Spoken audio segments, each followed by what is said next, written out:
बहुत स्वागत है आज फिर अपने नए लेक्चर में। तो देखो हम लोग क्या पढ़ रहे हैं, हम लोग कोशिश कर रहे हैं पढ़ने की न्यूमेरिकल एनालिसिस। पुराने स्टूडेंट्स को पता है, जो नए स्टूडेंट्स फर्स्ट टाइम आए हैं ठीक है हमारे चैनल पे, तो मैं आप लोगों को बता दूं हम लोग एमएससी फाइनल ईयर का पेपर न्यूमेरिकल एनालिसिस पढ़ने की कोशिश कर रहे हैं। इसके अलावा जो और पेपर है, फंक्शनल एनालिसिस हो गया, विस्कस फ्लूइड डायनेमिक्स हो गया, functional analysis, viscous fluid dynamics, ये तो आप लोगों के कंपलसरी पेपर है। ऑप्शनल में ऑपरेशन रिसर्च हो गया, ठीक है। और एक पेपर और तो जो हमने पढ़ा है, मुझे नाम याद नहीं आ रहा अभी, है ना, तो ये पेपर हम लोग पढ़ चुके हैं। हाँ, इंटीग्रल ट्रांसफॉर्म एंड इक्वेशन, ठीक है। तो आज हम अभी स्टार्ट अपन ने कर रखा है न्यूमेरिकल एनालिसिस। तो इसका जो सबसे इंपॉर्टेंट पार्ट है ओडीई का, वो तो हम पहले ही पढ़ चुके हैं। ये बहुत इंपॉर्टेंट पार्ट है स्टूडेंट्स। यहाँ से यदि सारे लेक्चर ले रखे हैं ना, 20 नंबर गारंटी है, कहीं नहीं जाए। यदि सारे लेक्चर आपने लिए हुए हैं, जो भी हमने पढ़ा है आपको, यदि नहीं लिए हैं तो डिस्क्रिप्शन बॉक्स में लिंक दिया है मैंने एनए की प्लेलिस्ट का, आप लोग प्लीज एक बार उसे देख लीजिए, प्लीज एक बार देख लीजिए, आप लोगों को मिल जाएगा, ठीक है। वहाँ ओडीई के सारे लेक्चर्स है। तो यूनिवर्सिटी हम क्या लेके चल रहे हैं अभी, राजस्थान यूनिवर्सिटी और मत्स्य यूनिवर्सिटी के अकॉर्डिंग अभी हम चल रहे हैं, ठीक है। राज ऋषि भर्तृ मत्स्य यूनिवर्सिटी के अकॉर्डिंग आप लोगों ने पता है। तो इनके अकॉर्डिंग ये जो ओडीई का पार्ट है, ये है यूनिट 4 का पार्ट, और ये कंप्लीट हो चुका है। और अभी हम लोग पढ़ रहे हैं यूनिट 1 का पार्ट, उसमें अभी अभी स्टार्ट करा है इटरेशन मेथड, ठीक है। तो ये देख लो, आज इटरेशन मेथड का ही क्वेश्चन है। इससे जो पहले के लेक्चर्स है ना इटरेशन मेथड के, वो जरूर ले लेना स्टूडेंट्स। अगर वो नहीं लिए ना तो देखो शायद इसको लेने से कोई फायदा नहीं है। यदि आप लोगों को पता है बेसिक चीजें तब तो ठीक है, बट फिर भी मैं सजेस्ट करूंगी उन लेक्चर्स को ले लो, उन पे बहुत सही चीजें बताई गई हैं जो कि एग्जाम के पॉइंट ऑफ व्यू से इम्पोर्टेंट है, ठीक है। जो जो एग्जाम में आ सकता है आया हुआ है, प्रीवियस ईयर के क्वेश्चंस भी मैंने आप लोगों को बताए हैं, इसीलिए बोल रही हूँ। फर्स्ट लेक्चर में मैंने आप लोगों को बताया था कि कैसे इसका डेरिवेशन पूछा जाता है, किस तरह से क्वेश्चन आता है। तो यदि वो लेक्चर नहीं लिए तो प्लीज ले लो, डिस्क्रिप्शन बॉक्स में दिए हुए हैं लिंक उनके, ठीक है। तो देखो, यदि आप किसी और यूनिवर्सिटी के स्टूडेंट है तो बता दीजिए, ये स्लैश वही इंतजार कर रहा है, आपकी यूनिवर्सिटी यहाँ पे लिख दी जाएगी और उसका सिलेबस आपको मिल जाएगा चैनल पे। बट एक बार बताइए तो सही, कौन सी यूनिवर्सिटी के स्टूडेंट हैं आप, ठीक है। और यदि वीडियोस हेल्पफुल लग रही हो तो एक बार और बता देना ये बात भी कमेंट बॉक्स में, ठीक है। चलिए, तो हम लोग स्टार्ट करते हैं अपना आज का क्वेश्चन। क्या है, find a real root of the equation e की power x tan x is to 1। इतनी भयंकर इक्वेशन दे दी, इसका कह रहा है रियल रूट निकालो। अरे हम तो अभी तक ये सॉल्व करते आ रहे थे, x square minus 2x minus 3 is equal to 0।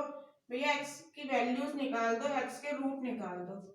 आज तो क्या दे दिया ये, कोई बात नहीं, सीखेंगे, ध्यान से देखिएगा, सीखेंगे। इटरेशन मेथड का यूज करके रूट निकालने हैं। और ये कह रहा है एटकिन डेल स्क्वायर प्रोसेस और यूज कर लो यहाँ पर कन्वर्जेंस को एक्सेलरेट करने के लिए। इसका मतलब समझते हो ना, मैंने बताया है ना, और पहले वाले लेक्चर्स में भी बताया, इसलिए बोल रही हूँ, छोटी छोटी सी बातें देख लो पहले वाले लेक्चर्स।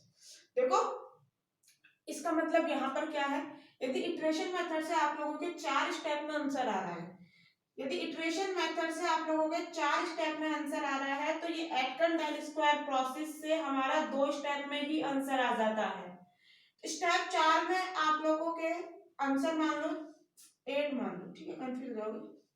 जो रूट है जो आपका स्टेप 4 में निकल के आया वो 8 है, तो यहाँ से स्टेप 2 स्टेप में ही आप लोगों के पास आंसर आ जाएगा, 2 स्टेप में ही आंसर आ जाएगा जो भी है। फॉर एग्जाम्पल हम लोगों ने 8 लिया है, तो यहाँ पर इसकी कन्वर्जेंस बढ़ी कि नहीं बढ़ी, एक्सेलरेट हुआ कि हुआ, ये यहाँ पर 4 स्टेप में जाके आंसर की ओर कन्वर्स कर रहा है, यहाँ ये 2 स्टेप में ही कर गया, ठीक है। इसलिए बोलते हैं एटकिन डेल स्क्वायर प्रोसेस से क्या होता है, कन्वर्जेंस एक्सेलरेट हो जाती है, बढ़ जाती है। तो चलो, सबसे पहले हमें क्या करना होता है, जैसे कि हम प्रीवियस ईयर में एक एग्जांपल कर कर आए हैं, ठीक है। ये ट्रिग्नोमेट्री फंक्शन का है, इसलिए एग्जांपल लिया है मैंने, क्योंकि बहुत बच्चे गलती कर देते हैं जब आप कैलकुलेशन करोगे ना, यहाँ पर ट्रिग्नोमेट्री की कोई भी कैलकुलेशन आ जाए, ध्यान रखना डिग्री में नहीं करनी है। कैलकुलेटर में चेंज कर लेना अपना डिग्री, कैलकुलेटर में चेंज कर लेना अपना साइंटिफिक कैलकुलेटर है ना, उसमें डिग्री और रेडियन ऑप्शन आते हैं, उसमें डिग्री सिलेक्ट रहता है। तो ध्यान रखना, जैसे ही ट्रिग्नोमेट्री का क्वेश्चन आए ना एनए के पेपर में, तो रेडियन सिलेक्ट कर लेना। वो कैसे करते हैं आपको मिल जाएगा यूट्यूब पे, आप लोग देख सकते हैं, बहुत सारी वीडियोस है कैलकुलेटर यूज करने की। उसमें यदि आप लोगों को नहीं मिल रही है तो मुझे एक बार कमेंट बॉक्स में बता दो, मैं आपको बता दूंगी कहाँ पर आ रहा है। ठीक है, नेक्स्ट वीडियो में आपको बता दिया जाएगा कैलकुलेटर से कि कहाँ पर रेडियन का ऑप्शन है, कहाँ डिग्री का है। पर ये ध्यान रखना, जितने भी ट्रिग्नोमेट्रिक क्वेश्चन है हमें किससे करने हैं, रेडियन। ठीक है, यहाँ हम डिग्री में वैल्यूज नहीं रखते हैं, ये मेन बात थी, हमेशा याद रखो। तो देखो भैया, एफ एक्स हमें क्वेश्चन में दिया गया है क्या, ई की power x tan x minus one is equal to zero. ठीक है, इसे ही नहीं लेना है, पूरे पार्ट को लेना है, इज इक्वल टू में जीरो आना चाहिए। ठीक है, आगे देखिए, यहाँ पर की वैल्यूज पुट करनी होती है, प्लस में करो चाहे माइनस में, कोई फर्क नहीं पड़ रहा है। ज्यादातर वैल्यूज हम ऐसे ही पुट करते हैं, जैसे कि माइनस वन रख ली, जीरो रख ली, वन लिख ली, टू लिख ली, इनमें ही अपना काम बन जाता है।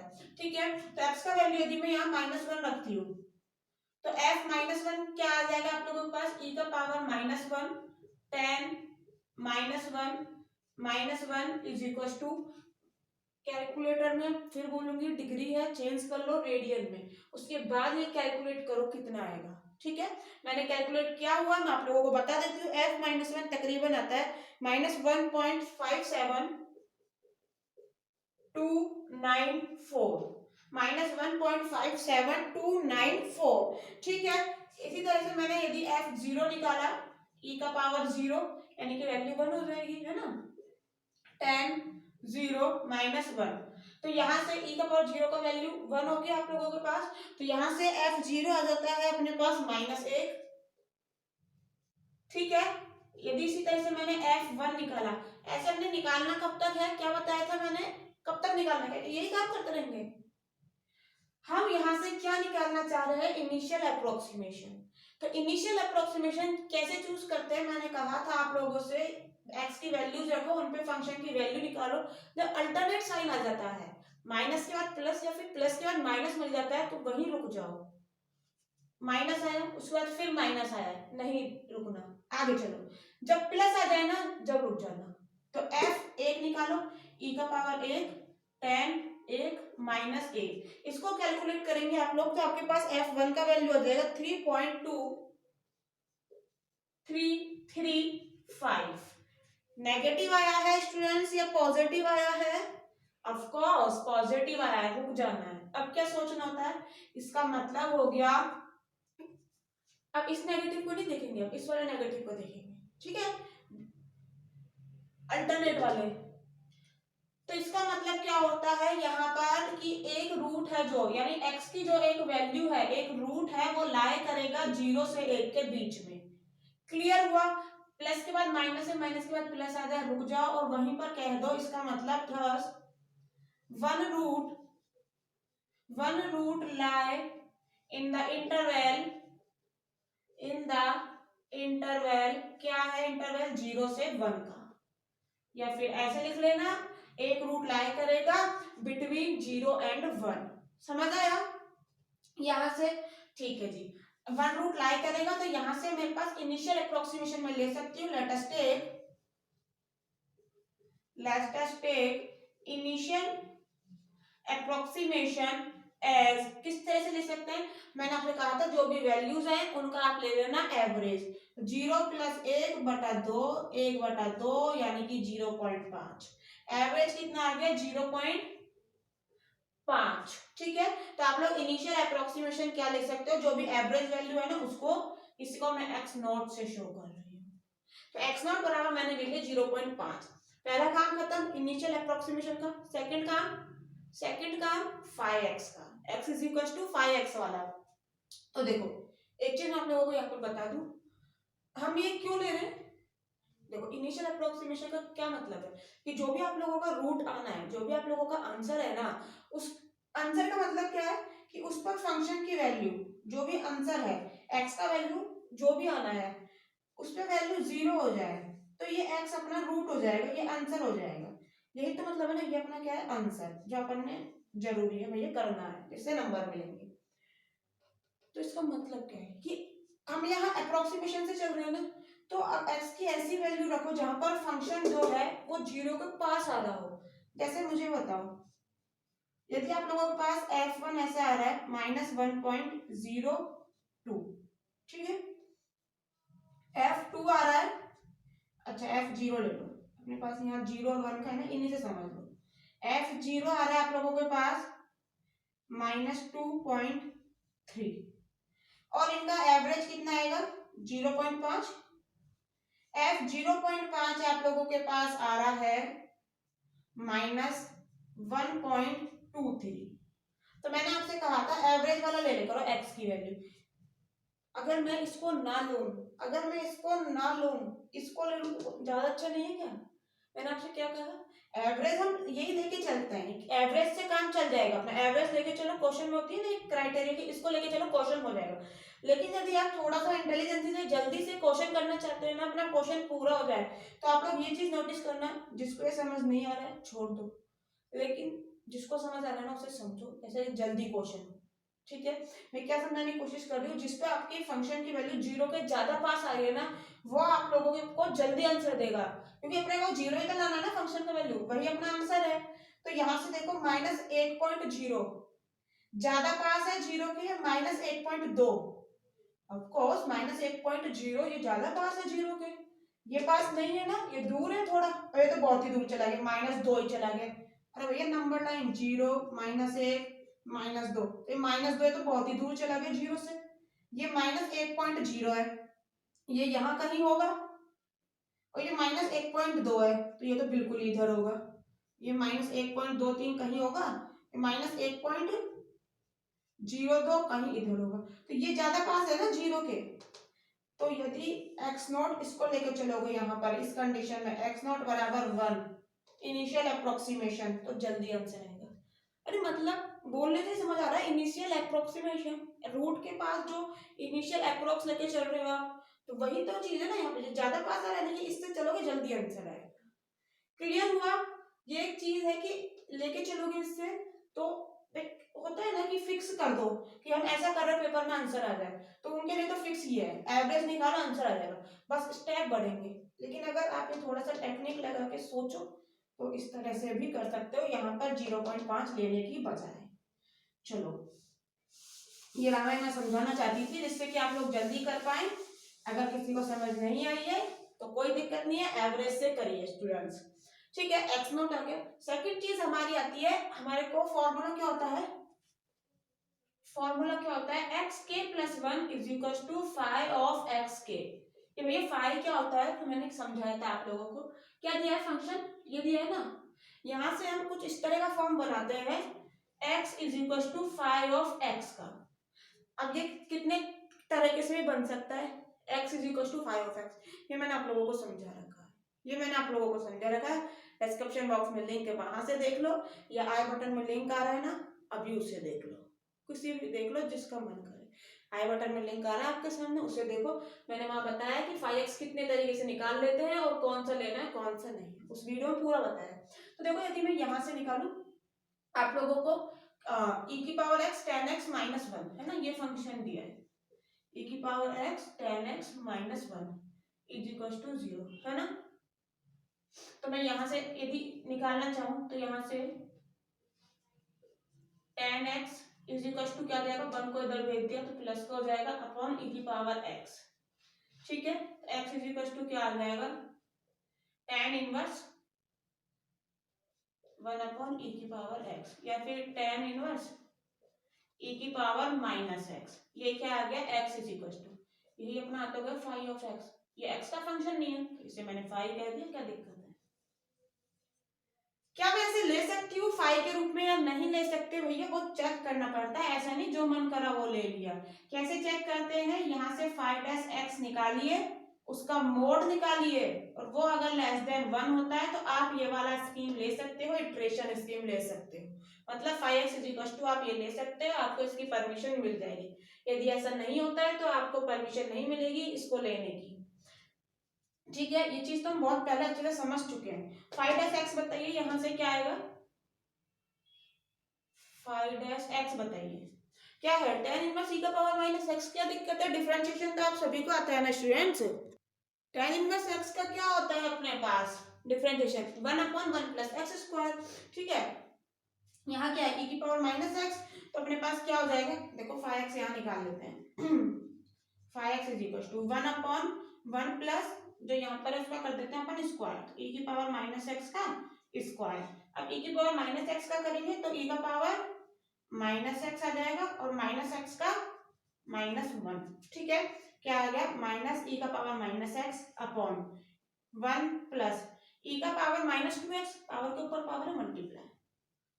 ठीक है, अब ध्यान से देखना मैं क्या कर रही हूँ, e का पावर -2x का नीचे लेके जा रही हूँ, माइनस e की power minus x upon 1 plus 1 upon e की पावर 2x। ठीक है, कोई दिक्कत, इज इक्वल टू ये ऊपर एज इट इज चल रहा है अपना माइनस e की पावर माइनस एक्स अपॉन में एलसीएम ले लो, e की पावर 2x यहाँ पर आ जाएगा +1 और अपॉन में क्या आएगा, एलसीएम जो लिया है e की पावर 2x। बहुत एक एक स्टेप सोल्व करके बताया स्टूडेंट, सबको समझ आ जाना चाहिए। e का पावर 2x ऊपर जाएगा, माइनस e का पावर माइनस एक्स चल ही रहा है, ये ऊपर जाएगा e का पावर 2x हो जाएगा, अपॉन में क्या है 1 प्लस e का पावर 2x, यही है। ये e की पावर 2x में से e की पावर माइनस एक्स, 2x में से x गया तो x बचा ना, तो ये क्या आ गया माइनस e का power x upon 1 plus e का पावर 2x।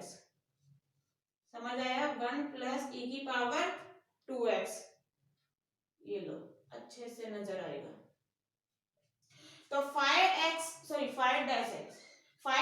अपने पास क्या आ गया, 5 अपने पास क्या आ गया, जो भी स्टूडेंट्स नोट करना है कर लीजिए फटाफट, माइनस e का power x upon 1 plus e का पावर 2x। अब नॉर्मल सी बात है कि 1 प्लस e का पावर 2x ग्रेटर देन है e का पावर x से, ऊपर वाले नॉर्मल सी बात है ना। अब मैं पूरे क्वेश्चन में 1 प्लस e की पावर 2x को डिवाइड कर रही हूँ, तो यहाँ पे तो 1 आ जाएगा और ये e की power x upon 1 plus e की पावर 2x आ गया। ठीक है, मैं इसको पहले लिख रही हूँ इस तरह से।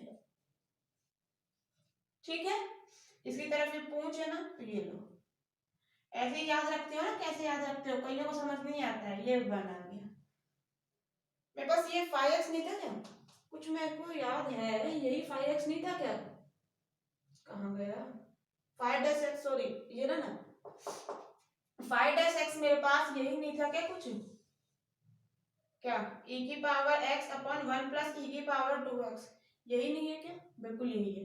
तो यहां से मैं देख पा रही हूँ जो ये वाला पार्ट है, ये वाला अंदर वाला पार्ट है, मैंने यहां से देखा कि ये 1 से कम है, तो 5-x मोड का मोड, तो नेगेटिव का तो ये पॉजिटिव हो जाना, मोड लगा दिया, ये वाली टर्म लेस देन मैंने, इसका मतलब 5-x का मोड लेस देन मैंने। एक मिनट में भूल गई, मेरी कंडीशन क्या थी, मुझे क्या चेक करना था, यही तो चेक करना था मुझे। अगर ऐसा आ जाए, ऐसा आ गया तो भैया मैं इसको ले सकती हूँ, चलो भैया प्रूफ हो गया। जो भी लिखना है देखो, पहले ये चीज है, उसके बाद यहाँ पर आ जाना, ठीक है, उसके बाद ये लिख लेना।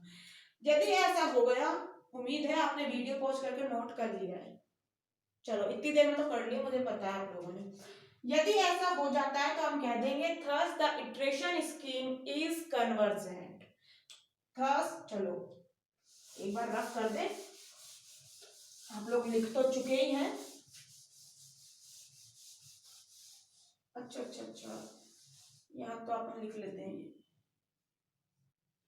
है ना, x इज इक्वल टू क्या आया था, x इज इक्वल टू ये क्या चल रहा था, tan इनवर्स e का पावर x, है ना, x इज इक्वल टू क्या आ गया, tan इनवर्स e का पावर माइनस x, यही अपना क्या था फाई ऑफ x। ठीक है, तो यहां से हम लोग कह सकते हैं थस, कब कह सकते हो, जब अभी अपने पास आ गया था mode of 5-x less than 1, यदि ऐसा आ गया तो thus 5x is equal to tan inverse e का power minus x is convergent. तो अपन लोग ले सकते हैं इटरेशन स्कीम इस तरह से, thus we take iteration scheme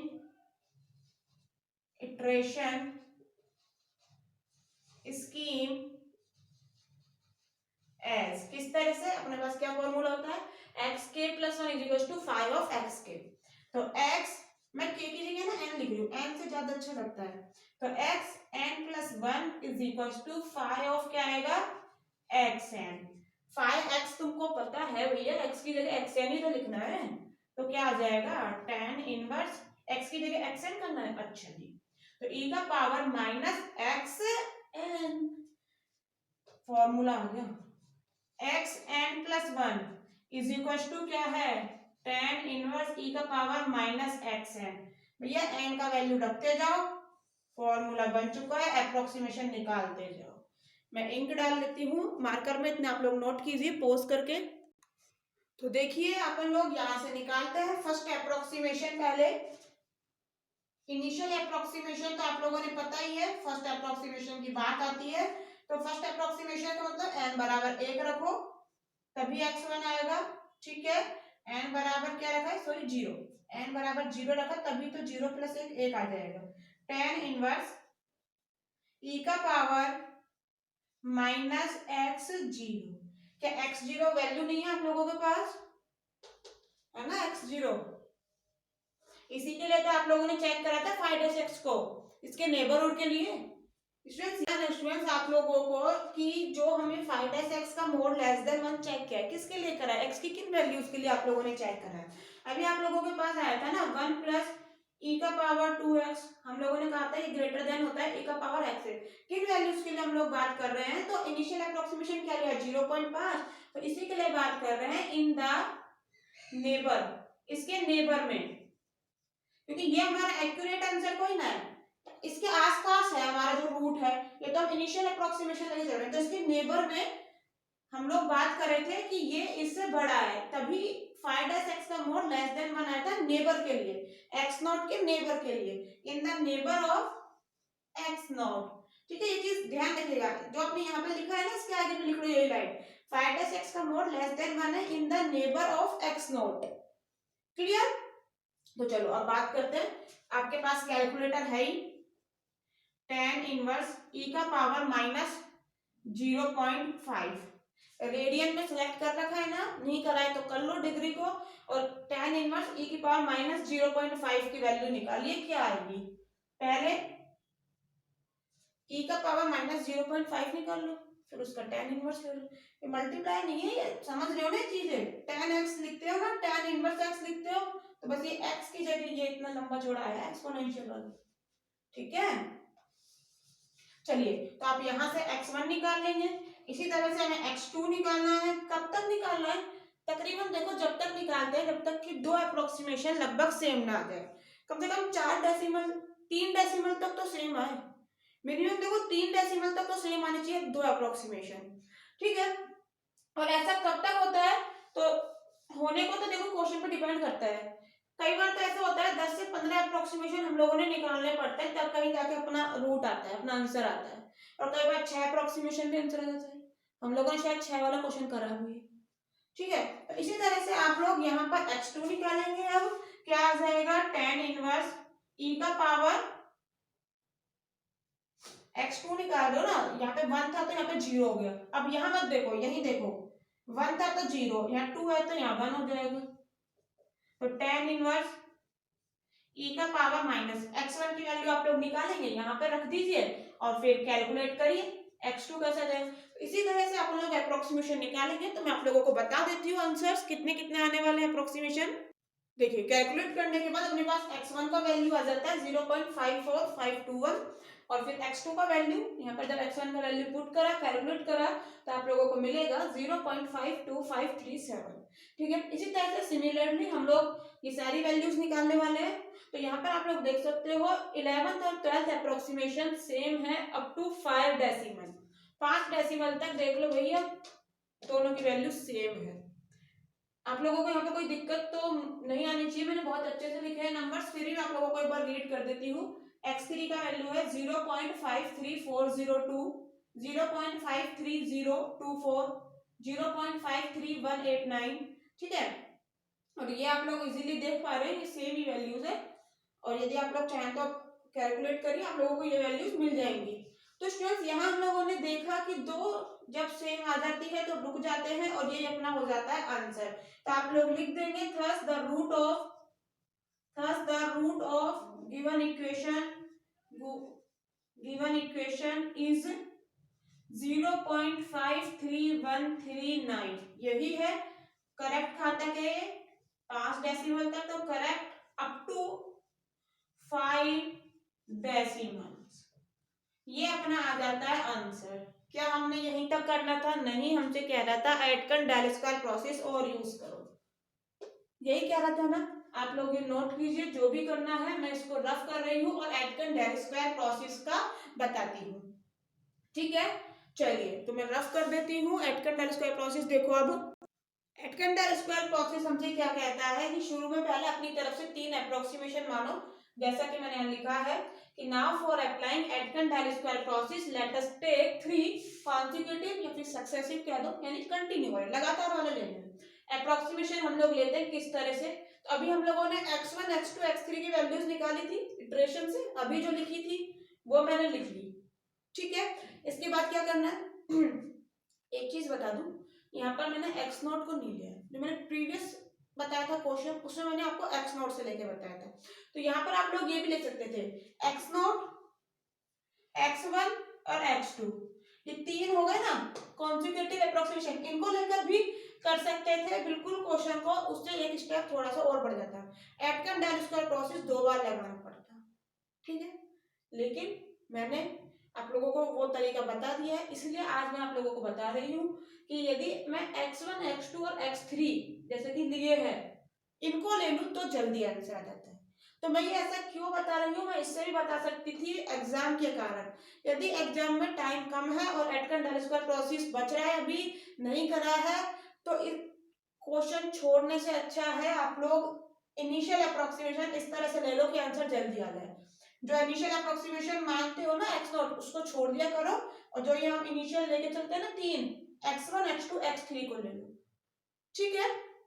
इसलिए यदि आप लोगों को पता है, मान लो इटरेशन मेथड से 20 स्टेप में आंसर आया, इटरेशन मेथड से कहीं जाके x19 और x20 की वैल्यू सेम आई है, तो आप लोग एटकन डेल स्क्वायर प्रोसेस लगाना चाह रहे हो ना, तो आप लोग चाहो तो x2 x3 और x4 ले लेना स्टार्टिंग में, इससे आगे मत बढ़ना है ना, इससे आगे मत बढ़ना।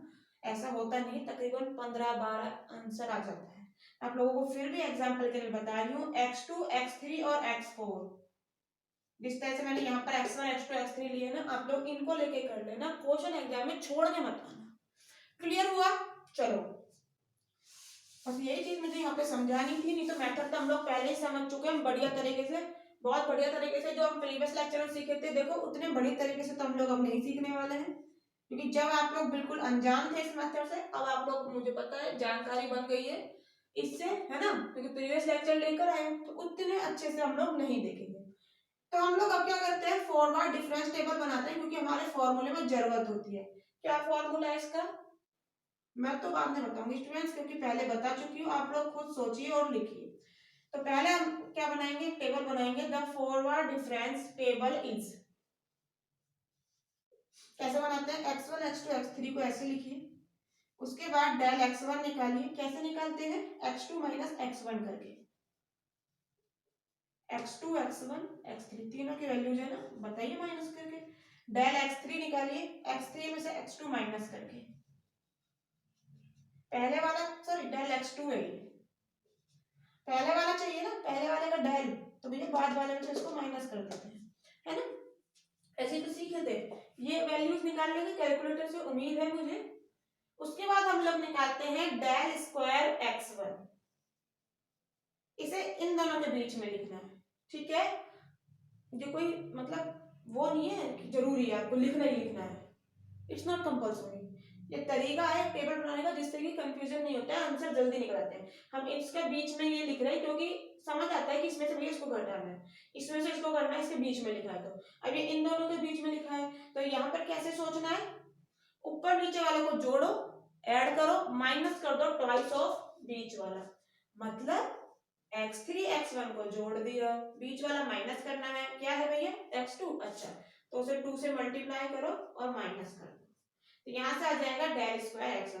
ये सारी वैल्यूज आप लोग यहाँ पे लिखेंगे, उसके बाद लगाएंगे एटकन डेल स्क्वायर प्रोसेस का फॉर्मूला। क्या होता है, तो द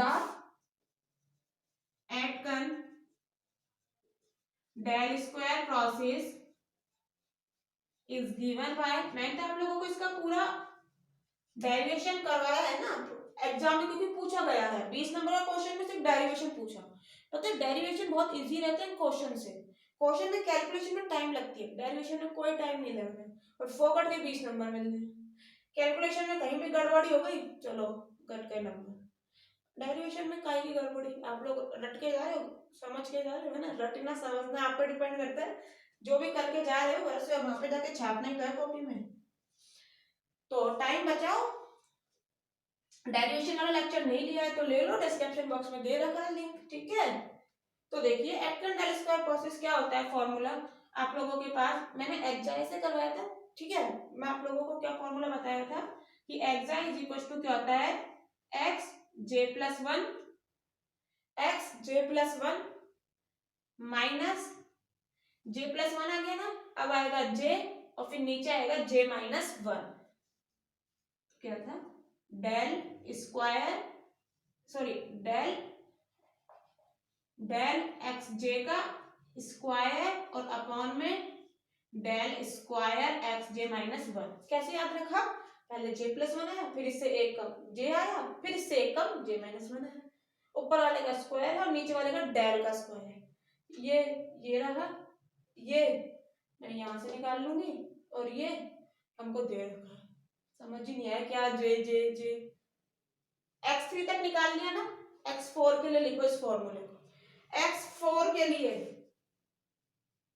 x मैं एटकन डेल स्क्वायर प्रोसेस से जो वैल्यूज निकाल रही हूँ उसे स्टार से शो कर रही हूँ। x4 तो हम पहले भी निकाले थे, लेकिन एटकन डेल स्क्वायर वाले को मैं अलग से दिखाने के लिए स्टार लगा रही हूँ। क्या होगा, x4 star is equal to, यहाँ पर आप लोगों को कौन कौन सी वैल्यूज पता है, ध्यान से देखना मैं क्या कर रही हूँ, j प्लस वन है यहाँ, फिर j है, फिर j माइनस वन है, और हमने कौन कौन सी वैल्यू ली थी, x3, ठीक है, x को नहीं लिख रही हूँ मैं, नीचे वाले सफिक्स लिख रही हूँ बस, मैंने क्या लिया है 3, 2 और 1, क्या कुछ समझ आ रहा है, एक कम हुआ, एक कम हुआ, एक कम हुआ, एक कम हुआ, समझ आ गया। x4 स्टार अब तो बता दो, j की जगह 2 रखना है, तो देखिए भैया 2 और 3 माइनस 2, अच्छा जी, डेल x2 का square upon j minus one की जगह भैया मुझे एक लिखना है, ठीक है जी, del square x1, del square x1 यहां से कैलकुलेट करके रख देंगे, डेल x2 निकालेंगे और इसका स्क्वायर ही तो करना है, हमने नहीं करना, वो करेगा कौन, कैलकुलेटर भैया अलाउ है, एनए का पेपर है। x3 हमने पता है, सब कुछ पता है, फिर वैल्यूज निकालो भाई, काहे की जल्दी निकालो जल्दी जल्दी। तो देखिए मैंने कैलकुलेट करके निकाला है, del x1 minus 0.01984, del x2 0.00865, 0.02849, सारी वैल्यूज आ गई, यहाँ पुट कर दे, वैल्यू पुट करेंगे, कहाँ लिखे, कहीं स्पेस ही नहीं बचा है, उम्मीद है मैंने जब लिखा है आप लोग तभी लिख चुके हैं वैसे तो, है ना, यदि नहीं लिखा है तो वीडियो पॉज करके अब लिख लीजिए, चलो आप लोग लिख चुके हैं बहुत जल्दी जल्दी, मुझे पता है। यहां से अगर मैं ये तो छोटा सा डिब्बा बना लेते हैं, कंफ्यूज मत होना, x4 स्टार निकालना चाहूं, सारी वैल्यूज हैं, x3 का वैल्यू ये रहा, रखिए, डेल x2 ये रहा, इसका सिर्फ स्क्वायर कर देना, ठीक है, अपॉन में डेल स्क्वायर x1 ये रहा, वैल्यू पुट करेंगे तो आप लोगों के पास आ जाएगा 0. क्या था अपने पास 53139, ये आया था ना इटरेशन मेथड से, ये आ गया अपने पास आंसर। तो हम लोग देख पा रहे हैं इटरेशन मेथड से जो हमारा आंसर आया था ना, वो ही आंसर यहाँ एटकन डेल स्क्वायर प्रोसेस से 4 स्टेप में आ गया, सिर्फ 4 इटरेट्स में या क्या? तो लिख दीजिए थस वी नोटिस दैट ये root of given equation, root of given equation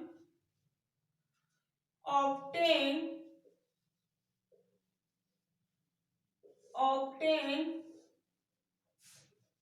in 4 step, in only 4 step।